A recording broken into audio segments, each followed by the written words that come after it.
Hi, in this series of tutorial, I'm going to explain the concept of core data services from the ABAP perspective.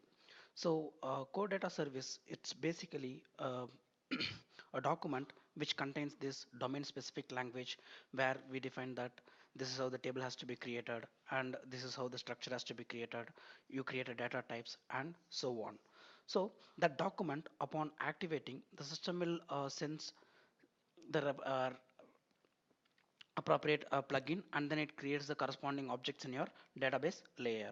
So when you create a CDS document, there are two perspectives to that. One is that you can create a CDS document from the HANA perspective, and other one is you can create a CDS document from the ABAP perspective. So in this series of tutorial, I'm going to explain it from the ABAP perspective. So inside the CDS document, we are going to write the domain specific languages such as we can either use the data definition language or query language or expression language.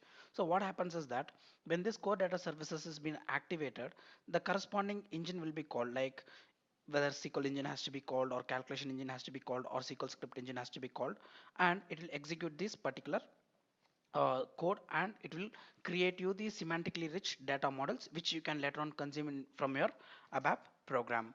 So that is what we are going to do over here.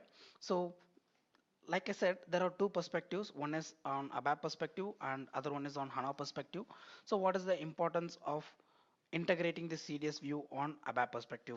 So when we write our logic from our ABAP programming language, what is going to happen is that when I wanted to retrieve the data from the database layer, I'm going to write a SQL statement which is going to go to the database layer and it gets executed over there and then bring the result set to the application server, and from the application server I'm going to process that data. So I'm losing a quite amount of time in transferring this data between my database layer and my application server. So instead of that, we wanted to push our ABAP logic into our backend system.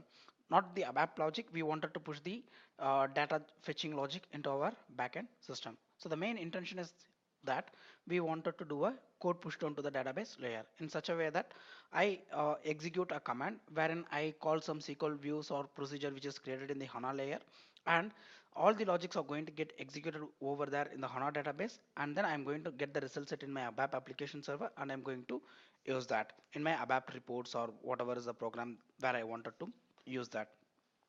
So this basically simplifies the way you are going to consume the data uh, compared to your traditional approach. So here you are going to create some model entities by creating some CDS document which you're going to consume it from your ABAP server. So there are basically two different approaches in which you can create your CDS document. So the first approach is the top is the bottom up approach, wherein how the scenario happens is that you have two layers here. One is your ABAP application server layer and another one is your HANA database layer. So let's name this my application server in ABAP and this is my HANA. So one thing what I can do is that I can create my CDS document over here, and whenever we create something in HANA, if you wanted to transport it across the system, we assign it to a delivery unit, and from the delivery unit we are going to transport it across the system. So this will get assigned to the delivery unit, and this delivery unit will be transported across the system. If I wanted to bring it into an ABAP, then I should have an HANA container over here, and inside this HANA container I'm going to put in my thing, and I'm going to get the corresponding repository objects in ABAP, which I can later on consume. For example, if I create a series document over here and upon moving it over here, I might get a view which I can directly consume it from my ABAP program. So this is one approach, which is your bottom up approach, where you're creating the CDS document from here and you're moving it to the towards upward. And the other approach is that it is a top down approach, wherein what you do here is that is basically our ABAP CDS. So what you do over here is that I will be creating a CDS document over here. So what I explained previously is a CDS using HANA perspective. So now I create a CDS ABAP document, and when I activate this, what happens is that it goes to your corresponding HANA system and it creates the repository objects which are required.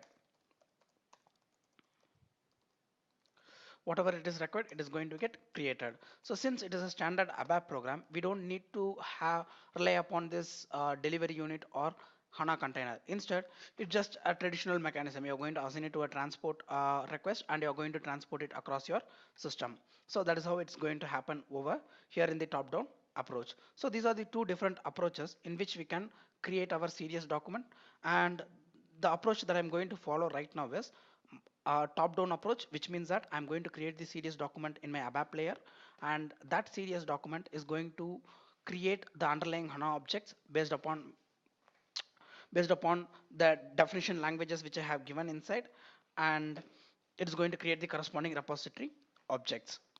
So these are the set of tutorials that I'm going to prepare as a part of this CDS view. So we will go with this document creation one after another. So in the next video, I'll be creating a sample CDS document in ABAP application server, and we will see how to create a CDS view. So in the CDS view, we can create a several lot of things like tables, data elements, structures, and so on. So in this set of tutorials, I'm only focusing on explaining you from the perspective of view. So in the next tutorial, I will show you how to create a CDS view. Thank you.